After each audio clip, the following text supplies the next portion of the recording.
रीमा खान का कहना है कि उनकी सियासत में सिर्फ इतनी ही दिलचस्पी है कि नेशनल और इंटरनेशनल लेवल की सियासत में क्या हो रहा है, और वो किसी को अपना फेवरेट बनाकर उसके हक और किसी दूसरे के खिलाफ बातें नहीं करती। रीमा खान कहती हैं कि उनके ख्याल में एक ईमानदार लीडर कौम की तकदीर बदल सकता है। रीमा खान का कहना था कि शोबिज में काम करने वालों के सच्चे झूठे स्कैंडल्स भी बनाए जाते हैं, मेरे भी बने, लेकिन एक सियासतदान के साथ जो मेरा स्कैंडल बनाया गया उसने मुझे बहुत तकलीफ दी। मैं उस सियासतदान का नाम नहीं लूंगी, लेकिन आज भी सोचूं तो अफसोस होता है कि मेरे साथ ये गलत किया गया था। उन्होंने कहा कि जिस सहाफी ने स्कैंडल बनाया था उसका मसला ये था कि वो कहते थे कि रीमा नखरे करती है, इंटरव्यू नहीं देती, हमारे साथ उठती बैठती नहीं है। अपने फिल्मी कैरियर पर बात करते हुए रीमा ने अपनी पंजाबी अदाकार शान के साथ जोड़ी के बारे में कहा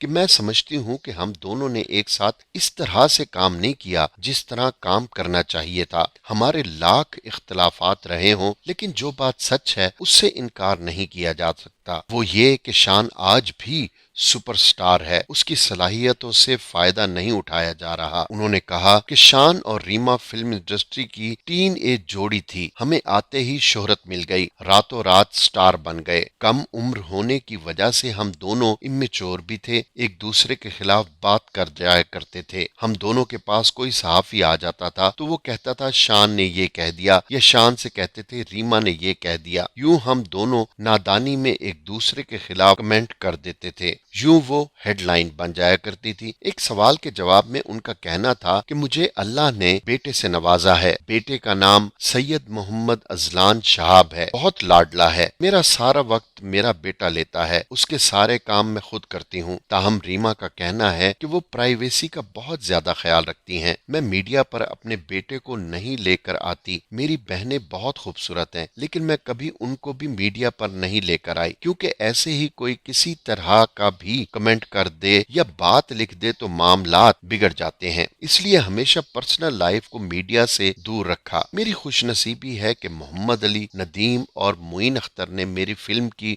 ओपनिंग की। मुझे शमीम आरा की डायरेक्शन में काम करने का मौका मिला। मैंने एक ड्रामा किया था जिसके बाद वक्त की कमी की वजह से मजीद ड्रामों में काम नहीं कर सकी। अंग्रेजी जबान पर तबसरा करते हुए रीमा ने कहा कि ये मेरा या आपका नहीं बल्कि पूरी सोसाइटी का कॉम्प्लेक्स है। अगर कोई गलत इंग्लिश बोल दे तो उसका मजाक बनाया जाता है, लेकिन अगर कोई गलत इंग्लिश बोल दे तो उसका मजाक बनाया जाता है, लेकिन अगर कोई अंग्रेज गलत उर्दू बोले तो देखा है कि किसी ने उसका मजाक बनाया हो। उन्होंने इस वक्त पाकिस्तानी स्टार्स महविश हयात और मायरा खान को मशवरा दिया कि उन्हें चाहिए कि वो सोशल मीडिया पर भी जरूर ध्यान दें, लेकिन अपनी ग्रेस का भी ख्याल जरूर रखें जो वो रखती भी हैं। एक सवाल के जवाब में उनका कहना था कि एक वक्त था जब थिएटर बहुत अच्छा होता था। मुइन अख्तर और उमर शरीफ उसकी ऐसी मिसालें हैं कि जिनके मकाम को छूना किसी के बस की बात नहीं है। मुझे याद है कि आज से 20-25 बरस पहले मुझे 15 दिन का थिएटर करने की ऑफर हुई थी। उसके लिए 1 करोड़ दिया जा रहा था, लेकिन मैंने मना कर दिया।